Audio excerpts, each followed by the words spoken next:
हाय सगळ्यांना. तर आवरली का तुमची कामं? माझी पण कामं आवरली. थोडा आज उठायला उशीर झाला, त्याच्यामुळे बाप्पाची आरती पण उशिरा झाली.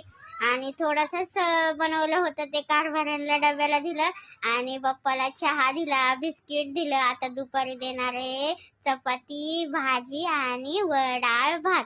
आणि मी बाप्पाला ना चहा पण देते, दूध देते, बिस्किट देते, खारी पण देते.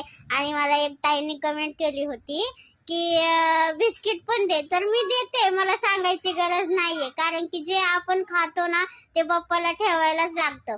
पाणी प्यायचं तर पाणी पण ठेवतो. तुम्ही सांगू नका मला, मी सगळं ठेवते. आणि काही नावं ठेवायची तेवढी ठेवा, काही मला फरक पडत नाही. मी चांगलं करते तर म्हणजे चहा बिस्किट पण ठेव, हा नाही तर काय. परत ते जाऊ द्या. मी गौरायांचा व्हिडिओ टाकलाय, त्या माझ्या मावशीच्या गौराया कशा आहेत कमेंट करून सांगा. Okay, bye bye.